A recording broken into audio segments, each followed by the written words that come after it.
Assalamualaikum warahmatullahi wabarakatuh. Perkenalkan, nama saya Rita Sajida Bangun, NIM 210306042, jurusan Peternakan kelas C, Fakultas Pertanian Universitas Sumatera Utara.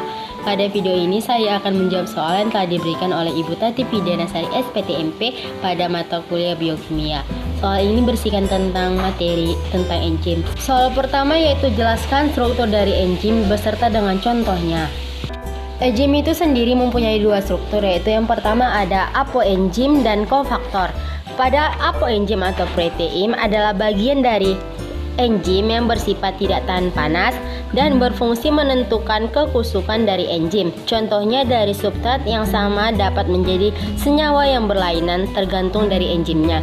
Lalu kedua ada kofaktor, di mana kofaktor ini merupakan enzim yang tersusun atas senyawa non-protein dan bersifat tahan panas.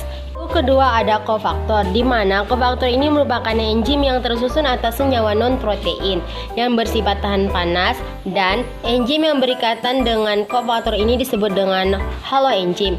Lalu kofaktor enzim ini dibedakan menjadi dua, yaitu ada kofaktor organik dan kofaktor anorganik. Pun kofaktor organik seperti vitamin, flavin atau hem, dan kofaktor anorganik seperti ion-ion logam seperti mangan, magnesium atau klorin. Dan ion-ion logam ini berfungsi sebagai pusat katalisis primer yang tempat mengikat substrat dan stabilisator agar enzim tetap aktif. Soal kedua yaitu jelaskan dua cara model kerja enzim.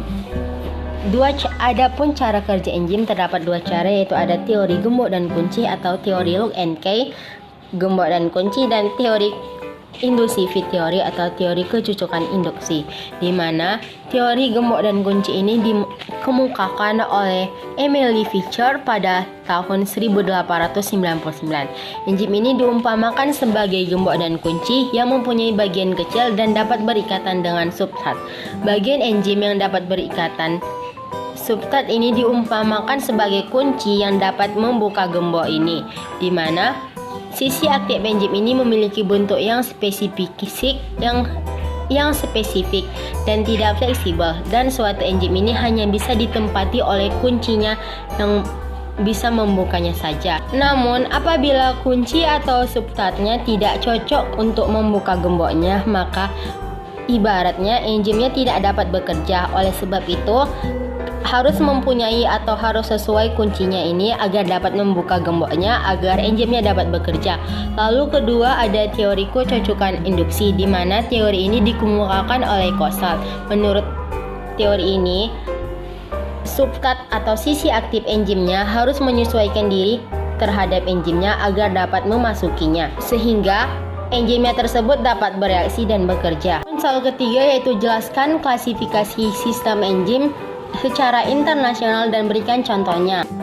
Komisi Internasional dalam Sistem Nama Enzim atau IUB atau International Union of Biochemistry menentukan ada 6 golongan enzim, yang selanjutnya 6 golongan itu dibagi lagi menjadi subgolongan yang sesuai dengan reaksi yang dikatalisasinya serta ikatan yang dibentuknya.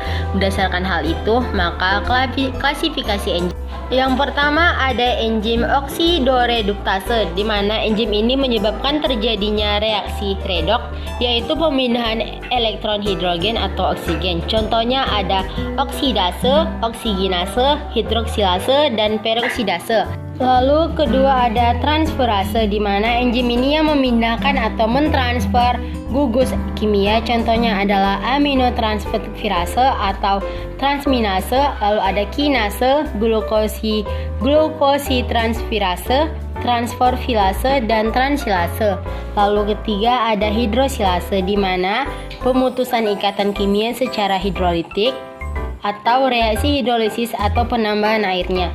Contohnya ada karbohidrase, lipase, dan peptidase. Lalu keempat ada liase, yaitu pemutusan ikatan bukan secara hidrolitik, di mana menyisakan ikatan rangkap dua atau penambahan gugus pada ikatan rangkap dua. Contohnya adalah dekarboksilase dan dehidrotrase. Lalu kelima ada isomerase, yaitu perubahan susunan geometris pada suatu molekul atau mengkatalisis perubahan isomer. Contohnya ada rasamerase, epimerase, dan cis-trans isomerase. Lalu terakhir keenam yaitu ada ligase, yaitu pengikatan atau penggabungan dua molekul yang disertai dengan penambahan hidrolisis ATP atau energi. Contohnya ada asetil-CoA ligase dan piruvat karboksilase. Soal keempat yaitu jelaskan sifat-sifat dari enzim. 1. Enzim tersusun atas protein, tetapi tidak semua protein merupakan enzim. Kedua, enzim merupakan biokatalisator, yang berarti enzim hanya mengubah kecepatan reaksi dengan menurunkan energi aktivitasnya. Ketiga, enzim bekerja secara spesifik untuk membentuk produk yang spesifik pula. Keempat, enzim dapat digunakan berulang kali karena enzim tidak ikut bereaksi. Kelima, enzim tidak ikut berubah menjadi produk. Keenam, kerja enzim bersifat bolak-balik atau reversibel, yaitu dari substrat menjadi produk atau dari produk menjadi substrat. Soal kelima yaitu jelaskan secara singkat proses katalisator dalam bekerja. Katalisator pada enzim sebagai biokatalisator yaitu suatu bahan yang berfungsi untuk mempercepat reaksi kimia dalam tubuh makhluk hidup. Proses kerjanya yaitu terlihat pada bagian ini, pada garis merah. Ini adalah contoh aktivitas energi tanpa menggunakan enzim. Terlihat pada garis ini, tanpa menggunakan enzim maka aktivitasnya berjalan secara lambat, yaitu akan mempengaruhi dari hasil akhirnya. Namun saat menggunakan enzim, lihat pada garis hitam, maka aktivitasnya berlangsung sangat cepat untuk menghasilkan energinya. 6 yaitu jelaskan faktor-faktor yang dapat mempengaruhi kerja enzim, yaitu 1. Temperatur atau suhu. Enzim memiliki sifat termolabil, yaitu artinya aktivitas enzim selalu dipengaruhi oleh suhu. Aktivitas tersebut akan terus meningkat sampai dengan batas suhu tertentu. Batas suhu dinamakan dengan suhu optimum. Ketika enzim berada di suhu optimum, maka kerja enzim akan melambat.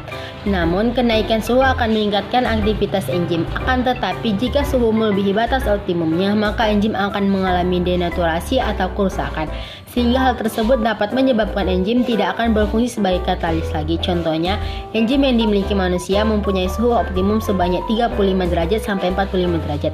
Sedangkan enzim pada bakteri yang hidup di dalam air panas mempunyai suhu optimum 70 derajat atau bahkan lebih. Lalu kedua ada pH atau derajat keasaman. Seperti halnya suhu, enzim akan bekerja optimum pada kondisi pH tertentu. Pada umumnya, pH optimum enzim berkisar seantara 6 sampai 8. Namun terdapat beberapa pengecualian. Sebagai contoh, enzim pepsin bekerja optimum pada pH 2 di lambung untuk memecah protein menjadi pepton. 3. Ada konsentrasi enzim dan substrat. Semakin banyak enzim bereaksi, maka semakin cepat pula reaksinya. Sebaliknya, apabila enzim sedikit, maka reaksi yang terjadi juga lambat. Keempat, ada aktivator. Zat pengaktif seperti bahan kimia tertentu mampu meningkatkan kerja enzim, contohnya logam alkali tanah, magnesium, mangan, dan klorin. Lalu terakhir ada inhibitor, yaitu menghambat kerja enzim sehingga kecepatan reaksi akan turun. Ada dua macam inhibitor, yaitu inhibitor kompetitif, yaitu zat penghambat mirip dengan substrat sehingga berkompetisi dengan substrat untuk bergabung ke sisi aktif enzim. Lalu ada inhibitor non-kompetitif, ya, atau substrat atau tidak dapat berikatan karena sisi aktif enzim berubah. Soal terakhir yaitu jelaskan bagaimana feedback inhibition dapat bekerja pada enzim. Feedback inhibition atau end product inhibition merupakan suatu mekanisme atau penghambat aktivitas enzim.